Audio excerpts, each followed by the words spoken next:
안녕하세요. 저는 황당한 사건을 겪고 한동안 일에 매진해 살다가 이제서야 주위를 둘러보고 여유를 갖게 된 40대 여자입니다. 저의 이야기는 제 인생에 가장 큰 굴곡이 있었던 시점이라고 해도 무방할 만큼 저에게는 너무나도 힘든 사건이었습니다. 말로 풀어내는 것조차도 힘들어서 상담을 통해 제 마음속 깊이 있는 이 분노와 우울을 풀어놓는 데만 2년이 꼬박 걸렸습니다. 상담사 선생님께서 저에게 자꾸 아무 일도 아닌 것처럼 남에게 털어놓기도 해야 마음이 가벼워진다고 해서 이곳을 찾게 되었습니다. 너무나도 재밌고 파란만장한 이야기들 사이에 제 이야기가 묻힐까봐 걱정되지만 한번 풀어보겠습니다. 저는 아주 큰 한정식 집을 하는 어머니 밑에서 자라 손맛의 중요함을 배우고 살았습니다. 제가 어렸을 때 우리 아버지께서 병으로 돌아가신 터라 어머니께서는 저를 정말 힘들게 키우셨죠. 그때만 해도 식당이 지금의 규모로 크지는 않았습니다. 어머니께서 식당을 운영하신 이유는 혹여라도 제가 밥을 굶을까 싶어서 시작하신 거였거든요. 아빠 없는 애. 그렇게 놀림을 당하고 눈물을 흘리면서도 꾸역꾸역 밥만큼은 챙겨 먹고 살았던 게 전부 우리 어머니 덕분이었습니다. 절대로 우리 딸이 굶고 다니는 건 볼 수 없다며 제가 좋아하는 음식들을 하나 둘 늘리다 보니 어느덧 식당에도 손님이 늘어나게 되었고 점차 큰 곳으로 이사를 옮겨 다니다 보니 지금은 서울에서도 한정식 집이라고 하면 아, 그 집 하고 바로 나올 정도로 큰 음식점을 운영하게 되었습니다. 처음부터 장사가 잘 되는 건 아니었습니다만 각고의 노력 끝에 겨우겨우 얻어낸 명성이었습니다. 어릴 때부터 맛있는 음식들을 먹으면서 자랐기 때문에 음식의 중요성은 정말 누구보다 잘 알고 있었습니다. 하지만 사춘기에 접어든 나이에 음식 장사를 하는 어머니가 매번 좋을 순 없었죠. 늘 어머니는 가게를 운영하느라 바빠야만 했고 저는 공부를 하느라 집에만 있어야 했거든요. 집에서 엄마가 차려준 간식을 먹으면서 공부를 했다는 친구들이 그렇게 부러울 수가 없었습니다. 저는 늘 집에서 혼자 엄마가 차려두고 간 저녁밥이나 데워 먹으면서 공부를 해야 했습니다. 그때는 그 저녁밥 차리는 게 그렇게 힘든 일인지도 모르고 매일같이 투정만 부려댔습니다. 엄마는 왜 맨날 바쁘냐고 그렇게 돈을 벌어야 했던 집안의 생계를 책임져야 했던 어머니의 가슴에 비수를 꽂는 날이 늘어났죠. 어머니께서는 저의 그런 투정에도 늘 변함없이 식당을 지키셨습니다. 간단한 찌개 정식을 팔던 집에서 코스 요리만 파는 한정식 집으로 올라오기까지 수없이 많은 세월을 보내야만 했습니다. 마지막으로 건물을 올려 가게를 내었을 때는 정말 어머니의 손맛, 그 노고에 손뼉을 치지 않을 수 없었습니다.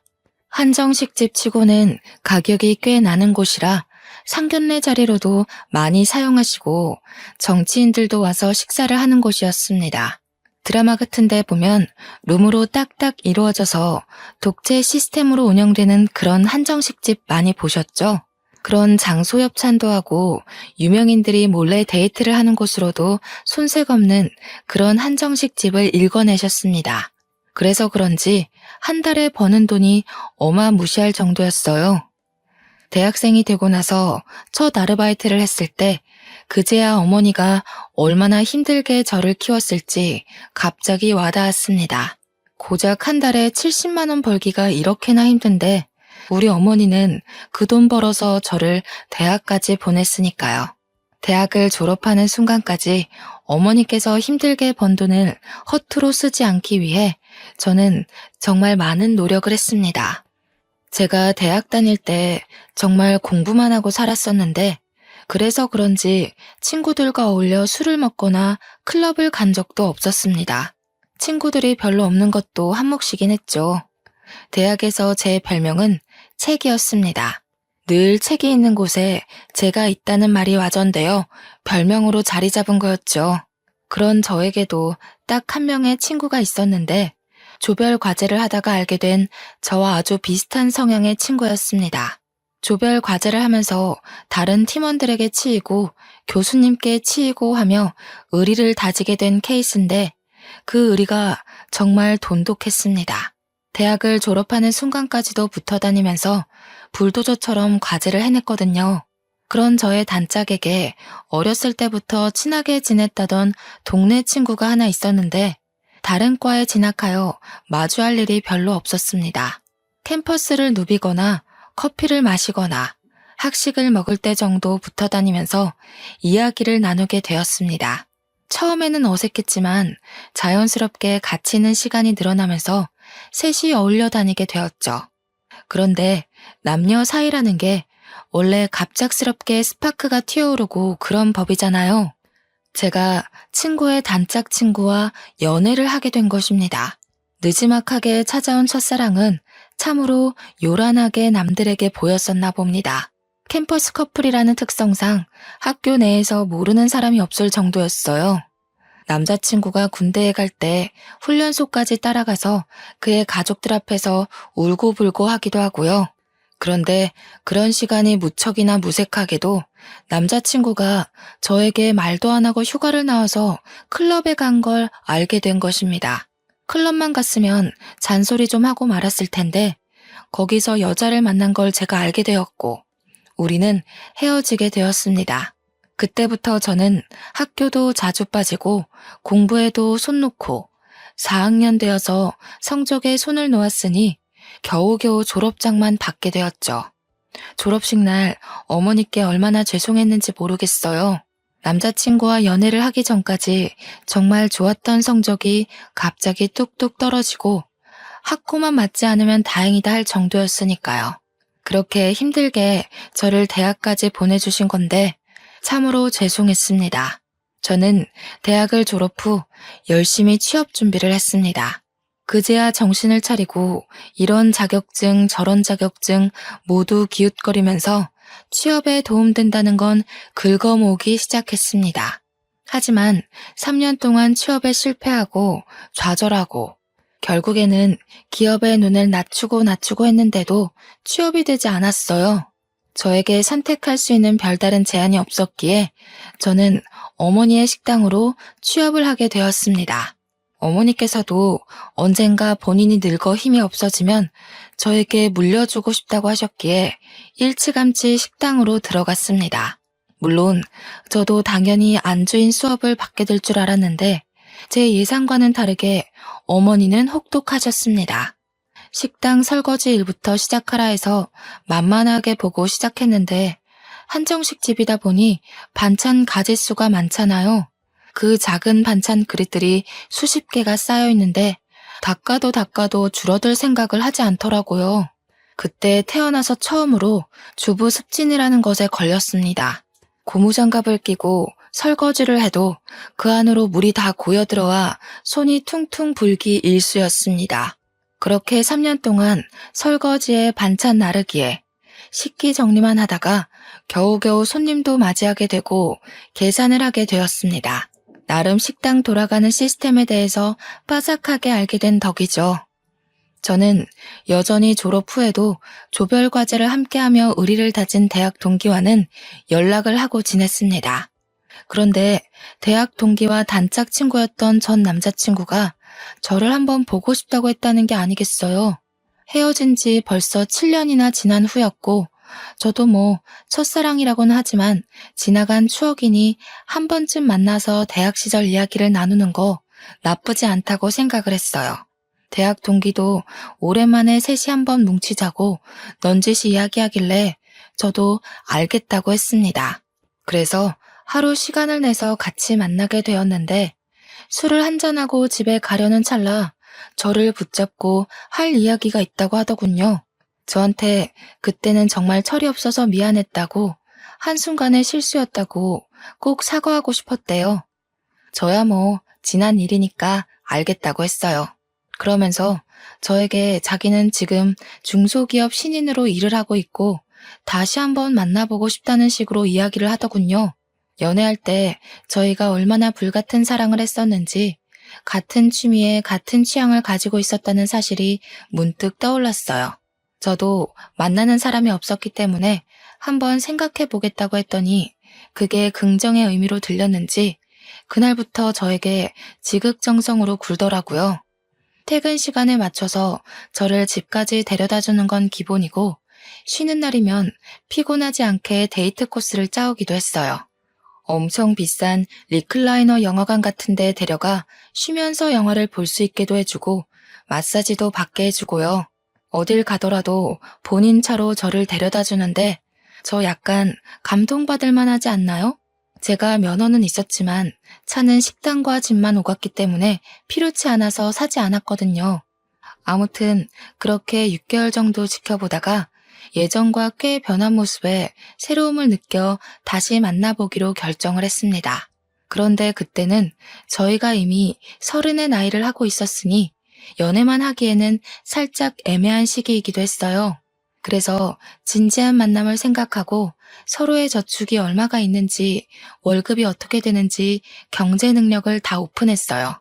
물론 제가 훨씬 더 많이 벌고 모아둔 돈도 많았지만 남자친구랑 같이 있으니 행복하고 즐거워서 상관없겠다 싶었습니다. 대학 동기도 저희가 다시 만난다는 소식에 두 팔 벌려 축하를 해주었어요. 그렇게 헤어지고 나서 괜히 자기가 더 불편했다면서 앞으로는 서로에게 죄짓지 말고 살자고 했습니다. 저도 한 번 바람으로 이별을 겪었지만 달라진 모습을 보여주겠다고 믿어달라는 남자친구에게 고개를 끄덕였고요. 그렇게 신나는 연애를 했습니다. 대학생 시절에 했던 연애와는 비교가 안 될 정도로 각자 월급을 벌어 돈을 물쓰듯 쓰는 연애는 재미있었어요.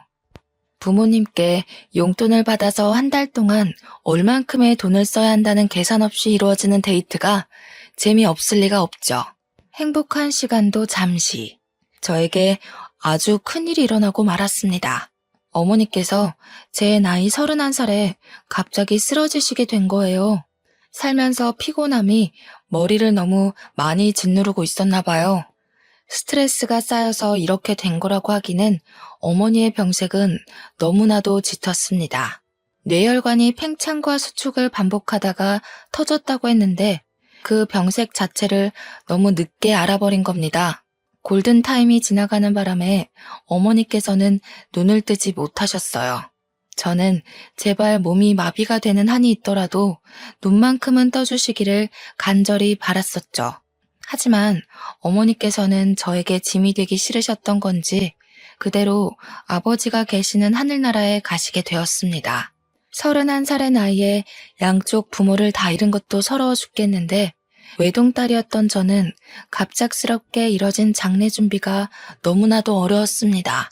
도우미는 몇 명을 써야 하는지, 음식은 뭘 추가를 해야 하는지, 추모만 해도 모자랄 시간에 결정해야 할 일이 너무나도 많았습니다. 아무것도 모르고 우왕좌왕 병원에서 이렇게 하세요 저렇게 하세요 하면서 이것저것 추가하고 눈퉁이를 맞고 있었던 거죠. 참 가족이 죽어서 정신없는 사람을 두고 장사 속을 그렇게 내비칠지는 상상도 못했던 겁니다. 제가 울면서도 하라는 대로 다 맞춰주고 있자 보다 못한 남자친구가 회사에 연차를 내고 장례식장을 내내 지켜주었어요. 불필요한 것들은 모두 잘라내고 병원과 싸워가며 저에게 필요한 것들만 진행시켜 주었습니다. 제가 얼마나 고마움을 느꼈는지 정말 말로 표현할 수 없을 정도로 고마웠습니다. 그때 그런 생각을 하게 되었어요. 돈이 없어도 어떠하랴, 이 남자면 괜찮겠다 싶어서 결혼을 마음에 심었죠. 어머니의 한식당은 당연한 수순으로 제가 물려받게 되었습니다. 제가 어깨너머로 배워왔던 손맛을 드디어 손님들에게 내보일 수 있게 됐습니다. 우리 매장 매출이 정말 좋았던 이유는 어머니의 손맛 때문이라고 해도 과언이 아니었는데 저도 어머니의 피를 물려받기는 했나 봅니다. 제가 만든 음식도 선대 사장의 맛이 난다면서 단골분들이 정말 좋아하셨어요. 혹여라도 맛이 바뀔까봐 걱정했는데 괜한 기우였다면서 저에게 장하다고 칭찬도 많이 해주셨고요. 이제는 2대째 운영이라는 편말이 붙으니까 오랜 단골 손님들이 저에게 잘해보라면서 용돈도 찔러주고 가셨어요. 이 모든 것이 우리 어머니께서 일궈내신 건데 그럴수록 제 마음의 그리움은 커져만 갔습니다. 그렇게 1년을 더 힘내서 운영을 하다 보니 정확하게 어떤 식으로 운영을 해야 고객 만족도가 더 높은지 알겠더라고요. 아무리 그래도 우리 어머니께서는 옛날 분이셔서 변화를 조금 두려워하셨거든요. 저는 고객 만족도를 높이기 위해 발로 뛰었고 틈틈이 레시피와 인테리어를 손보면서 젊은 고객층들에게도 사랑받을 수 있는 식당으로 운영을 했습니다. 저는 완벽하게 식당 안주인으로서 자리를 잡았고 늘어나는 매출을 보며 직원들에게 더 많은 장려금을 지급했죠. 직원들도 만족하고 고객들도 만족하고 저 역시도 어머니를 그리워하며 식당이 더욱 번창하는 것을 꿈꾸었습니다. 그때쯤 남자친구는 회사를 그만두고 싶다는 고민에 깊이 빠져 있었어요. 알고 보니 남자친구네 회사가 급 성장을 하면서 인력 보충이 필요한 시기였는데 월급이 더 많은 직원에게 나가는 것이 싫었던 사장이 직원들을 갈아내고 있었더라고요. 더 많은 실적을 요구하면서 월급 인상은 없으니 당연히 직원들의 사기가 떨어지고 있는 시점이었던 거죠. 남자친구 역시 매일같이 상사에게 시달리면서 정작 월급은 이전과 다를 바가 없으니 다른 회사로 이직하고 싶다고 생각했던 겁니다. 그래서 저는 솔직하게 남자친구에게 이야기를 했어요. 회사에서 스트레스 받으면서 고생하지 말고 저와 결혼해서 같이 식당 일을 하는 게 어떻겠냐고요. 저에게는 나름 용기 있는 고백이기도 했고 사실 저희 가게 매출만 생각하면 남자친구가 절대 거절할 처지가 아니긴 했거든요. 남자친구는 당연히 제 프로포즈에 긍정적인 응답을 했습니다. 하지만 몇 년을 양복을 입고 회사원이라는 타이틀을 달고 있다가 식당에서 일한다는 게 좀 뭐랄까 마음에 차지 않는다고 했어요. 양복을 입는 게 뭐가 중요한가 싶었죠, 저는. 그래서 남자친구에게 옷차림새가 중요한 게 아니다. 월급을 생각해 보자고 했어요. 하지만 남자친구는 계속해서 회사에 다니고 싶다. 명함에 기업 이름이 찍혀 있었으면 좋겠다고 의견을 굽히지 않았습니다. 그렇게 의견이 미묘하게 충돌하는 와중에 결혼 준비가 시작이 되었고 예비 시부모에게 인사를 하러 가게 되었습니다. 저는 이미 부모님이 모두 돌아가셨기 때문에 남자친구는 저희 집에 인사를 드리러 오지 않았어요. 납골당에 가서 같이 부모님의 영정사진을 보면서 인사를 드렸죠. 아무튼 제가 시댁에 처음 인사를 드리러 간 날 예비 시부모님께서는 저를 아래 위로 쭉 훑어보셨습니다. 그 시선이 곱게만은 느껴지지 않아서 가슴 한구석이 철렁하기도 했습니다. 그런데 시부가 저한테 쓱 식당 이야기를 꺼내더군요. 네가 CC 식당을 운영한다고? 하시면서 거기 엄청 유명한 곳 아니냐고. 자기도 가본 적은 없는데 시부네 회사 높으신 분들도 거기 가서 식사한다고 하더라 하셨어요. 저희 한정식집이 워낙 기업 대표님들도 많이 오시고 정계 쪽에서 유명하신 분들도 자주 들리시는 곳이라 저는 아무 생각 없이 끄덕끄덕했습니다. 그랬더니 시모가 갑자기 활짝 웃으면서 대기업 대표들도 온다고? 하시면서 그러면 높으신 분들한테 우리 아들 취업 이야기 좀 해보지 그랬어 하시는 겁니다.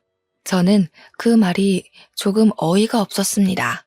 대기업 대표들과 안면이 있다고 해도 식당에 밥 드시러 온 손님에게 어떻게 취업 청탁을 할 수 있겠어요? 그러다가 소문이라도 나면 저희 식당에 단골 손님들 다 떠나가지 않겠습니까? 그래서 저는 시모에게 거절의 의사를 표하면서 웃으면서 이야기를 했어요. 제가 무슨 힘이 있다고 그런 이야기를 하겠냐고요. 그냥 우리 식당에 식사하러 오시는 분들이지 친분은 전혀 없다고 이야기를 했습니다. 그랬더니 시모가 엄청 불편한 얼굴을 하면서 저를 또 아래 위로 쓱 훑어보면서 안이 꼽다는 듯이 이야기를 하시는 겁니다. 너 돈 좀 만진다고 우리 아들한테 하대하고 꼽주고 그러는 거 아니지? 하시는데 느낌이 딱 쎄하더라고요.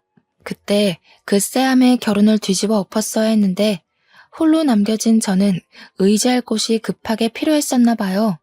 그런 이야기를 듣고도 남자친구와의 결혼을 계속 진행했으니까요. 물론 그 자리에서 남자친구는 제 편을 들었습니다. 시모한테 무슨 그런 이야기를 하냐고 면박을 주었거든요. 그러면서 우리 오래 만났고 잘 살 수 있으니까 걱정하지 말라고 안심까지 시키니 제가 어찌 결혼 안 하겠다고 뒤집어 엎을 수 있겠어요. 그렇게 유달리 피곤했던 첫 만남 이후에 저희의 결혼 준비는 급물살을 타게 되었어요. 나이도 딱 결혼하기 좋은 나이라는데 지지부진하게 끌지 말고 서둘러서 준비를 하자고 하셨습니다. 제가 한두 푼 버는 게 아니라 정말 월 매출이 억에 달하는데 돈이 뭐 아쉬워서 준비 못할 게 있겠습니까? 물론 이것저것 다 빠지고 나면 얼마 안 되는 돈처럼 보이는 돈이 제 통장에 꽂히지만 그래도 월천 가까이 벌고 있었거든요. 그게 웬만한 임원 월급 아니겠습니까? 근데 제가 남자친구한테 이미 얼마를 버는지 다 오픈을 한 상태였잖아요. 제 벌이를 시부모도 전해 들었는지 은근히 저에게 압박이 들어오지 않겠어요. 혼수는 이거로 준비해서 네가 해와라. 우리 집 냉장고 좀 바꿔주라. 우리 집 TV가 작다. 이런 건 아주 귀여운 수준이었습니다.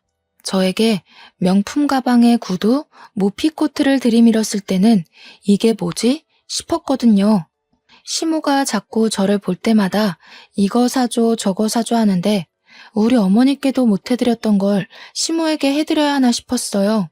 거기다가 집도 제가 어머니 돌아가시고 같이 살던 집에 혼자 살고 있었거든요. 그 집을 신혼집으로 꾸미자고 이야기를 다 끝내놨는데 시모가 신혼집은 따로 구해야 하지 않겠냐는 겁니다. 우리 어머니와의 추억이 담긴 집이라 이사를 가고 싶지 않다고 했는데도 박박 우겨대면서 신혼집을 따로 구하라 하셨어요. 제가 참다 못해서 남자친구에게 신혼집만큼은 양보 못한다. 우리 식당 출퇴근하기도 좋고 집 평수도 큰데 왜 자꾸 신혼집을 구해야 하나 했어요. 그랬더니 시모가 저에게 전화가 와서 한다는 소리가 뭔지 아세요?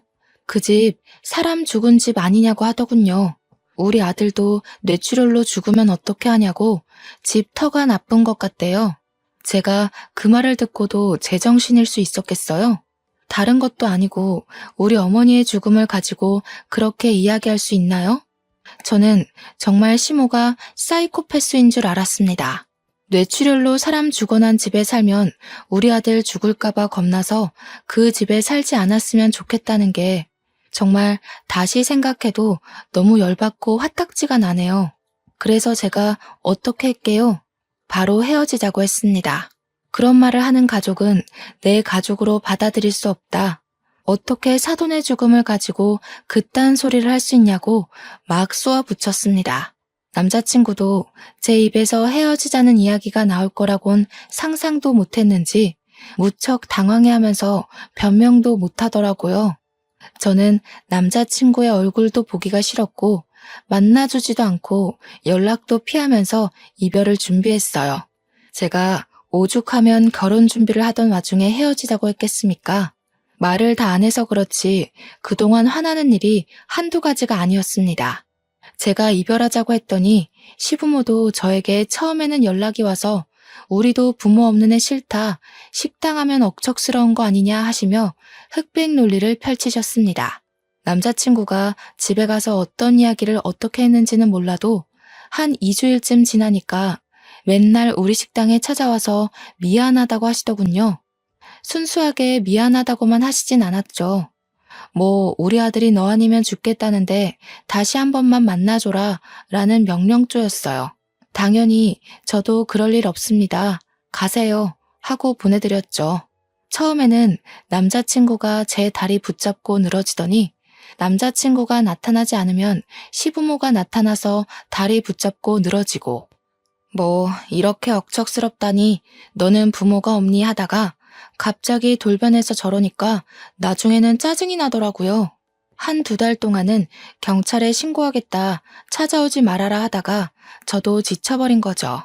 어느 날 퇴근하는데 정말 피골이 상접하다는 말이 어울릴 정도로 피폐해진 남자친구가 제 앞에서 무릎을 꿇더라고요.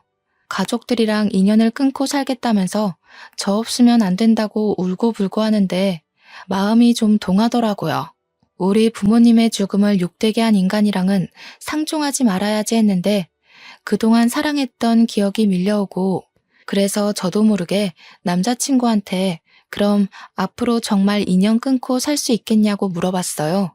그러니까 저에게 끄덕이면서 절대로 연락도 안 오게 해주겠다고 걱정 말고 자기 한 번만 믿어봐달라고 하더라고요. 이미 반 이상 결혼 준비가 진행되었던 터라 마지막으로 한 번만 믿어보겠다고 하고 결혼을 진행했습니다. 그렇게 식당 일 하면서 틈틈이 식장을 알아보고 웨딩드레스도 고르고 웨딩 사진까지 촬영 다 하고 나니까 시기 코앞이었습니다. 싱숭생숭한 마음을 뒤로한 채 저는 남편의 손을 잡고 버진로드를 걸었고 결혼식을 무사히 마치게 되었어요. 식장에서 시부모들은 제 눈도 제대로 못 보시더라고요. 평생 그렇게 저를 불편해 해주십사 요청을 드리고 신혼여행도 잘 다녀왔습니다. 제 식당 명성에 맞게 번쩍번쩍하게 돈을 처발라가면서 온갖 손님들을 다 초대해서 결혼식을 올렸거든요. 심지어 저희 단골 손님들 중에 유명하신 기업인들께서 혼주석에 앉아주시겠다고 할 정도로 제 기가 눌리면 안 된다고요. 주변에서 저를 엄청 신경 써주신 따뜻한 결혼식이었어요. 시부모도 저희 측 손님들을 보시고는 조금 놀란 눈치였습니다. 혹여라도 남편의 취업 청탁이라도 할까봐 조금 긴장되기도 했지만요. 아무튼 신혼여행 다녀와서도 시댁에서는 저에게 일절 연락이 없었고 저는 편하게 식당 일을 했어요. 명절이 다가와서 어떻게 해야 하나 하고 있는데 남편이 저에게 갈 필요 없다고 하더라고요. 명절 당일에서야 자기 혼자 시댁에 쓱 갔다 오는 걸로 명절은 마무리가 되었어요. 저도 어차피 우리 부모님에 대해 그렇게 말했던 사람들의 얼굴을 보면서 하하호호 웃으며 식사하기가 좀 싫었거든요. 거기다가 명절이 되면 저희 식당이 쉴 틈 없이 엄청나게 바쁘기도 하고요. 명절 당일 하루 쉬지만 앞뒤로 예약이 꽉꽉 찰 정도로 바쁜 식당이니 직원들만 두고 제가 시댁에 가기도 좀 뭐하잖아요. 우리 어머니께서도 명절에 단 하루도 쉼없이 바쁘게 사셨던 분이셨고요. 그래도 동방예의 지국에서 며느리로 맞이하는 첫 명절인데 그냥 넘어가긴 또 마음이 그래서 전화는 드렸어요. 명절에도 식당 일이 바빠서 방문은 못할 것 같으니 생신 때 제대로 챙겨드리겠다고 했습니다. 그때까지도 결혼한 지 얼마 안 된 시점이기에 저에게 지은 죄가 있으셔서 그런지 알겠다고만 하셨습니다. 물론 남편도 시부모한테 잔소리를 엄청 퍼부었던 것 같긴 했어요. 한 2년 동안은 아무 탈 없이 행복한 신혼을 보내면서 잘 살고 있었습니다. 남편은 결혼하고 1년 동안 재취업 준비를 해보겠다고 하더니 여전히 볼품은 없지만 중소기업에 취업해서 월급도 꼬박꼬박 가져오고 있었고요. 우리도 서로의 생활에 익숙해진 시점이라 슬슬 아이를 가져볼까 하고 생각을 하고 있었습니다. 그전까지는 저도 상황이 어떻게 될지 모르고 또 시부모님이 언제 돌변하실지 몰라서 피임을 하고 있었거든요. 사실 부부라는 게 그렇잖아요. 아이가 들어서야 진정한 가족을 이루는 그런 느낌. 요즘 젊은 사람들은 딩크족이다 뭐다 해서 아이를 갖지 않기도 하지만요. 저는 뭔가 내 가족을 이루려면 아이가 있어야 한다는 생각이 뼛속 깊이 자리 잡고 있었어요. 그래서 남편에게도 은근히 가족 구성원에 대해 이야기하면서 아이를 가지고 싶다는 의사를 내비쳤죠. 이제는 남편도 돈을 벌어오고 저는 정말 완벽하게 제 식당을 운영하고 있었기 때문에 지금 시기가 딱 좋다고 생각했습니다. 임신 준비를 하기 위해 피임약 복용을 중단하고 각종 영양제를 챙겨 먹으면서 몸의 회복을 기다리고 있었어요. 그런데 말이죠. 저는 나름 남편에 대해 모르는 게 없다고 생각했는데 집중하고 있던 식당 일에서 눈을 돌려 남편만 바라보고 있으니 뭔가 이상하더라고요. 그때는 저도 피곤해서 생각도 안 했었는데 임신을 준비하려고 하니 남편이 자꾸 피곤하다고 하면서 거부하는 게 수상했어요.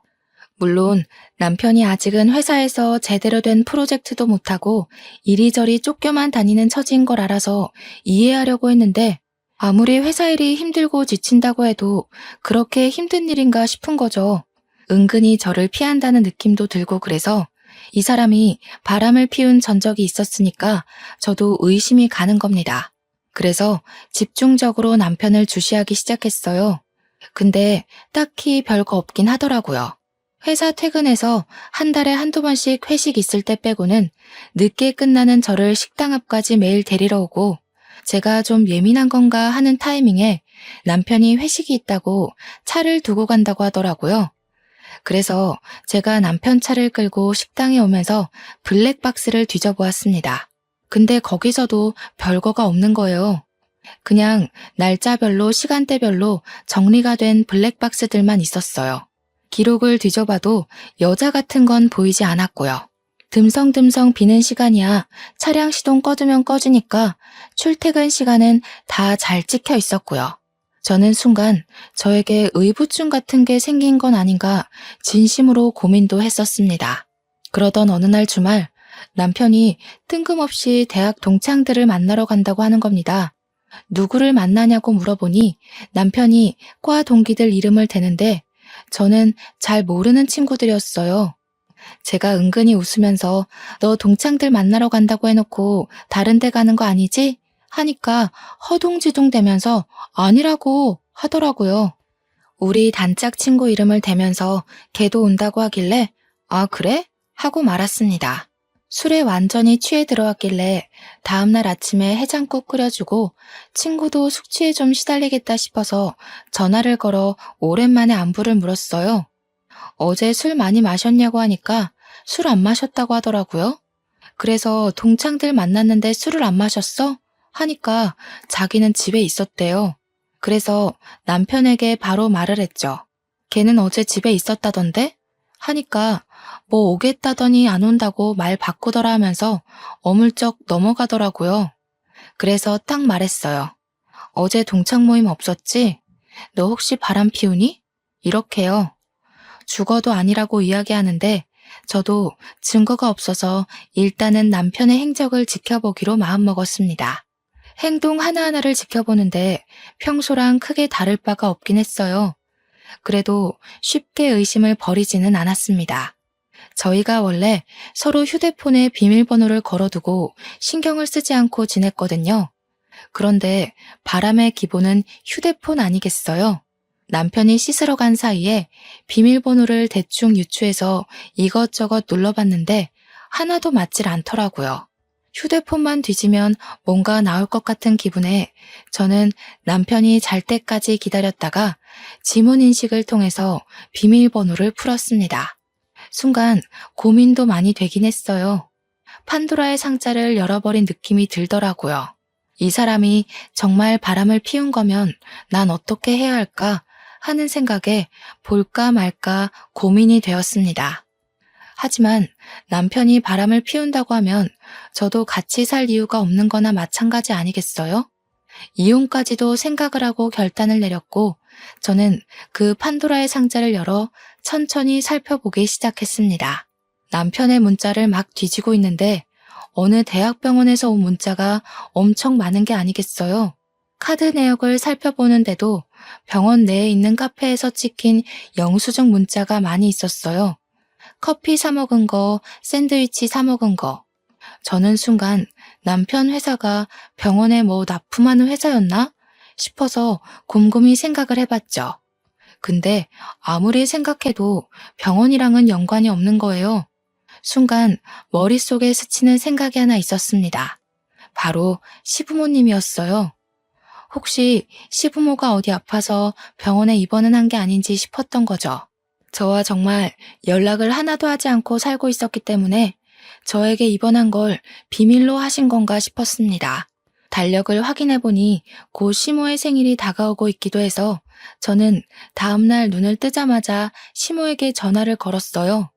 다음 주에 생일이신데 어떻게 하실 거냐고. 뭐 드시고 싶은 거 있냐고 살갑게 물어보니 뭐 할 거 없다고 하시더군요. 왜요? 하니까 자기 좀 쉬고 싶다고 이번에는 그냥 넘어가자 하시고는 전화를 황급히 끊으셨습니다. 결혼 3년 만에 처음으로 있는 일이었어요. 매번 생일 때마다 저에게서 뭐 하나 더 뜯어먹으려고 준비하시던 분들이셨거든요. 그래서 혹시 어디 아프시냐고 물어보니까 나이 들면 다 그런 거지 하면서 그냥 이렇게 넘어가시더라고요. 어디가 아프면 저한테 솔직하게 이야기해주면 좋으련만. 그래서 남편이 병원 갔다 온 흔적을 봤다고 했어요. 솔직하게 말해달라고 하니까 갑자기 정색을 하시면서 넌 알 거 없다 하고 끊으시는 거예요. 너무 당황스럽잖아요. 수상하기도 하고요. 그래서 남편에게 이야기를 했습니다. 내가 모르고 있는 게 뭐냐고. 도대체 병원은 왜 간 거냐고 물어봤어요. 시모가 어디 아픈 건 아니냐. 생일 때는 왜 만나지 말자고 하냐. 이렇게 막 따져 물으니까 저한테 병원 간 건 어찌 알았냐고 화를 내는 겁니다. 얼굴이 정말 썩은 채로 어떻게 알았어? 하길래 문자 좀 훔쳐봤다 하니 그걸 왜 보냐고 성질을. 아니 병원에 누가 있는데 숨기냐고 캐물으니까 말은 안 해주고 방으로 들어가서 문 닫고 자버리더라고요. 너무너무 수상해서 다음날부터 제가 매니저에게 가게를 잠시 맡기고 남편 회사 앞에서 몰래 잠복을 했어요. 택시를 하나 하루 통으로 빌려서 남편 뒤를 쫓았는데 남편이 회사에서 일찍 나와 병원으로 가는 게 아니겠습니까? 그래서 몰래 내려서 뒤를 티 안 나게 밟았습니다. 어느 병실 앞에서 남편이 피곤한 듯한 표정을 짓고 들어가려고 하는데 시모가 딱 병실 앞에 나와서 남편을 맞이하더라고요. 근데 시모가 병원복을 입고 있지 않았어요. 시부가 아픈 건가? 그럼 나를 왜 속인 거지? 싶어서 남편이 병실에 들어가는 걸 확인하고 저도 뒤따라서 그냥 병실에 들어갔습니다. 문을 딱 열고 들어가니까 남편이 웬 4~5살 되어 보이는 꼬마애를 무릎에 앉혀놓고 있고 시모는 웬 여자한테 물을 먹이고 있었어요. 피부도 거무죽죽하고 머리도 다 빠져있는 여자를 보고 처음 보는 얼굴이라 이게 누구야? 하는 표정으로 남편을 바라봤죠.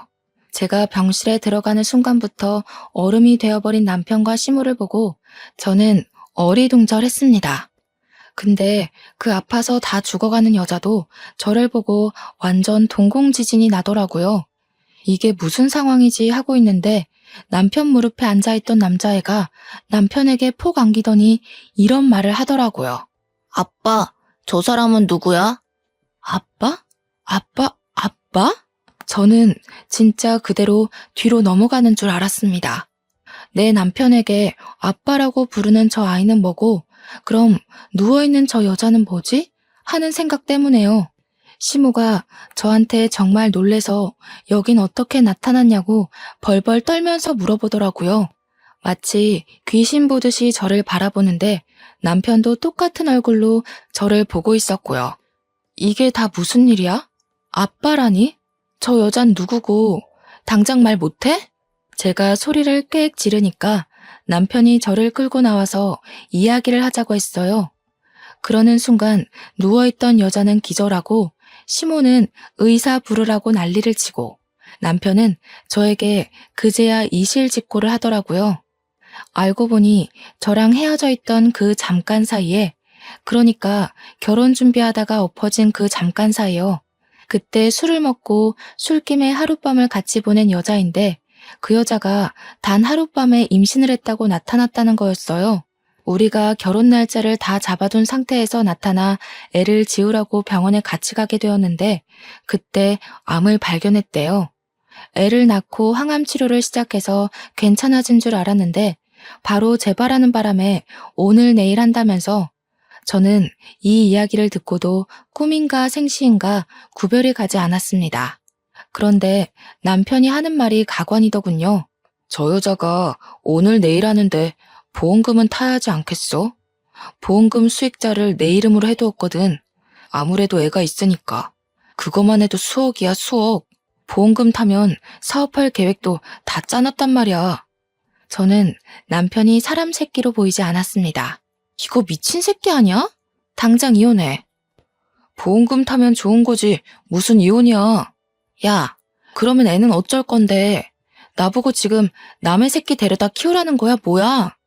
애는 고아원으로 보내면 돼. 저는 진짜 사이코패스 검사라도 받게 하고 싶었습니다. 한창 실랑이를 벌이고 있는데 시모가 나와서는 남편 말에 힘을 실어주는 게 아니겠어요. 바깥일 하다 보면 남자가 한 번쯤은 한눈도 팔고 그럴 수 있는 게다. 그런 걸로 일일이 따지고 들면 피곤해서 어찌 살겠니? 손주는 내가 키우든지 할 테니까 걱정 말고 애 키울 비용만 좀 도와다오. 저는 이 집안 인간들이 아주 다채롭게 미쳤구나 싶었습니다. 제가 대놓고 이혼할 거라고 합의 이혼 서류 보낼 테니 도장 찍어라. 도장 안 찍으면 소송하겠다고 했어요. 불륜의 증거로 애가 떡하니 있는데 장난칠 생각하지 말라고 하고 변호사부터 바로 선임했습니다. 근데 다음 날부터 남편이 집에 안 들어오더라고요. 막 나가는구나 하고 있는데 그 여자가 그때 기절한 이후 정신을 차리지 못했고 죽었다는 소식을 전해왔습니다. 그러면서 남편이 장례식장이라고 다 정리하고 보험금 타서 갈 테니 이혼은 못 해주겠대요. 애가 불쌍하지 않냐고 물어보니까 고아원도 다 알아봤고 정도 그렇게 안 가는 애라고 하는 겁니다. 저는 미친 새끼라고 읊조리며 전화를 끊어버렸습니다. 장례식이 모두 끝난 시점에 제가 이혼 서류를 들이밀었어요. 초췌해진 몰골이 하룻밤 사이에 생긴 인연이라고 하기엔 좀 깊어 보여서 마지막 남은 전까지 모두 털렸습니다. 근데 갑자기 저한테 시모도 남편도 잘못했다고 막 비는 게 아니겠어요. 이건 또 무슨 짓인가 싶어서 잠자코 있으니 시모가 헐레벌떡 자기 변명을 하더군요. 애가 무슨 죄가 있겠니? 그래도 반쪽이나마 핏줄이니까 정부치고 같이 살아라. 응? 이게 다 무슨 개소린가 싶어서 알아보니까 아이의 친모가 남편이 자기 죽으면 애를 버릴까봐 보험금 수령인을 죽기 전에 바꿔둔 것이었어요. 남편이 아닌 아이의 이름으로요. 남편한테는 계속 너한테 줄 테니 아이를 부탁한다고 거짓말을 했던 거죠. 보험금도 못 받게 생겼는데 이혼까지 당할 판이니 발등에 불이 떨어져서 잘못했다고 비는 거였습니다. 야, 이 등신아. 아주 고소하다 고소해. 어디 애를 가지고 장사를 하려고 들어? 다 녹취해놨으니까 넌 1,000벌이나 받아. 그러고 저는 이혼 소송을 걸었습니다. 이 사건의 숨겨진 이야기가 모두 풀렸으면 세상에 이런 일이 같은데 소개될 법도 했는데 말이죠. 결국 남편은 완전 빈털터리로 이혼 소송에서 패소해 저희 집에서 쫓겨나게 되었고 시부모가 애를 키우고 있다고 들었습니다. 아기가 아직 너무 어려서 혹시라도 구박이라도 받고 돈도 다 빼앗길까봐 불륜의 증거지만 조금 마음에 걸리더군요. 애는 죄가 없잖아요. 이왕이면 전 남편이 더 지옥으로 갔으면 좋겠다 싶기도 했고 우리 식당에 재무관리를 해주는 자산관리사에게 슬쩍 이야기를 했더니 법적으로 묶을 수 있다고 이야기를 해주었습니다. 그래서 웃돈을 더 얹어주고 처리를 부탁드렸어요. 은행이랑 계좌를 성인이 될 때까지 사용하지 못하게 묶을 수 있다고 하던데 너무 어려워서 잘 못 알아듣겠더라고요. 나중에 남편이 그 돈 뺏으려고 시도했다가 실패했는지 저한테 연락 와서는 무슨 짓을 한 거냐고 따지더군요. 저는 얄밉게 전 남편에게 고아원에 애를 버린다더니 보험금이 탐나서 그것도 못하지? 하면서 약 올리고 차단을 해버렸어요. 저희 가게에 몇 번이고 찾아왔었지만 저는 이 일 이후에 식당의 보안업체 시설을 더욱 강화시켰기에 저를 만나지는 못하고 돌아갔죠. 저는 몇 년이 지난 지금 여전히 잘 나가는 식당 주인으로 잘 살고 있습니다. 전 남편은 글쎄요. 혼자 알아서 살고 있겠죠. 더 궁금하지도 않고 평생 자신이 벌인 일을 속죄하면서 나락에서 살길 바랄 뿐입니다. 제 이야기를 들어주셔서 고맙습니다.